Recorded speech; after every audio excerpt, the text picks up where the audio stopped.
Sehingga ayah yang tanggap langsung pergi ke kamarnya. Setelah beberapa saat ia kembali tidur bersamaku. Ada apa ya, tanyaku yang tidur di sampingnya. Koki. Gak ada apa-apa bang, mungkin suara tikus. Jawab bohong Ayan untuk meredam ketakutanku. Padahal aku sendiri yakin itu bukan suara hewan. Tapi aku tetap mengiyakan saja jawaban kepada Ayar. Suara-suara seperti ini menjadi hal yang mulai sering terjadi di rumahku, tidak peduli waktu siang atau malam. Aku sendiri yang masih polos hanya bisa menanamkan rasa takut yang mendalam tiap hari dan was-was. Kondisi semacam ini terus berlanjut hingga memasuki bulan ketiga. Mereka berdua tetap setia pada sakitnya. Aku pun tetap setia merawatnya, meski harus kutinggalkan bangku sekolah yang hampir lulus tahun itu. Selama itu, ayah sudah berulang kali keluar rumah untuk mencari solusi atas kejadian yang menimpa kami. Tapi dari semua usaha ayah, selalu belum membuahkan hasil atau bisa dibilang gagal. Karena belum memberikan perubahan apapun pada Mamat dan Miko. Bulan ketiga di minggu pertama. Malam hari yang sepi, lembah yang sudah tertutup kabut.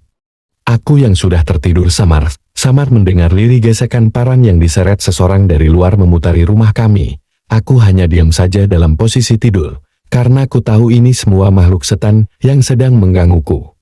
Diselang beberapa jam setelah suara itu menghilang dari atap kamar ayah, tiba-tiba, koki, melengik suara benda yang terjauh dengan keras. Sontak aku langsung berdiri dan berlari menuju kamar ayah.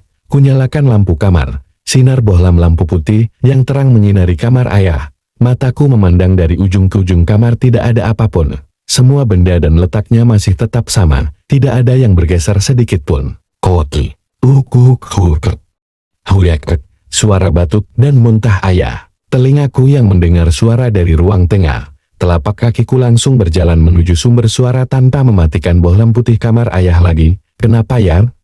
Tanyaku sambil melihat muntahan ayah di remang cahaya ruang tengah. Gak tahu bang, jawab ayah dengan bibir bergetar serta kepalanya mulai berkeringat. Kuhidupkan sumber cahaya putih kamar tengah, yaitu lampu utama, untuk membersihkan muntahan ayah. Penglihatanku mendapati darah segar yang keluar dari mulut ayah. Sebagian spray dan kasur yang menjadi bekas tempat tidur ayah menjadi merah hitam, serta bajunya mulai berbau amis. Spontan aku kaget. Saat itu juga aku langsung membopong ayah, serta memindahkannya ke ruang tamu. Kondisinya malam itu ayah sangat lemah. Aku baringkan ia di kursi panjang untuk sementara dengan bertujuan menenangkan beliau. Selanjutnya kutinggalkan ayah di ruang tamu sendirian sebentar. Aku yang panik kembali ke dapur untuk mengambil air dan membuat minuman hangat di ruang tengah. Sekembalinya dari dapur ke ruang tamu, diriku merawat ayah dengan hati-hati. Setelah aku kembali ke ruang tengah. Aku yang masih panik membersihkan bekas muntahan ayah dengan cepat serta mengganti spraynya. Saat ku bawa spray serta mau merendam bekas muntahan ayah di samping sumur, tiba-tiba di atas sumur, sudah wanita dengan bayinya ini kembali muncul. Ia tetap memakai baju putihnya yang lusuh memanjang, wajah yang pucat, dan tangis sesenggukannya menatap bayi yang digendongnya. Tanpa bisa berkata apapun lagi, aku langsung lari ke depan menuju ruang tamu. Badanku langsung bersimpuh merapat kepada ayah yang terbaring di kursi. Koki. Ada apa ban?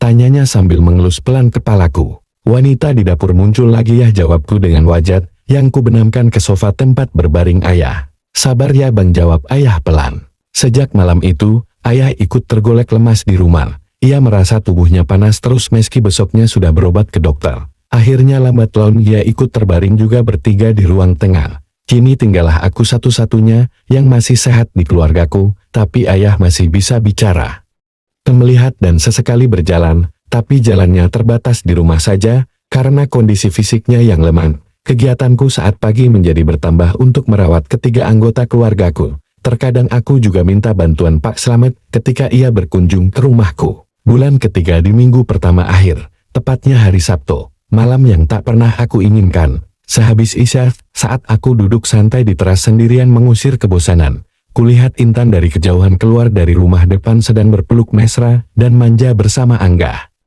Senyum bahagia mereka terlihat sangat terpancar dari keduanya. Beberapa menit kemudian dari kejauhan ia melihatku. Spontan dengan cepat mereka berdua bergegas untuk pergi, yang aku sendiri tak tahu kemana tujuannya. Aku tetap hanya diam duduk termenung, tanpa berucap apapun. Tak sadar aku yang sendirian bengong meratapi nasib hidupku, hanya memainkan kedipan mata, dengan pelan mata ini, mulai mengeluarkan rembesan air yang tak kuminta, tak sadar dari sampingku.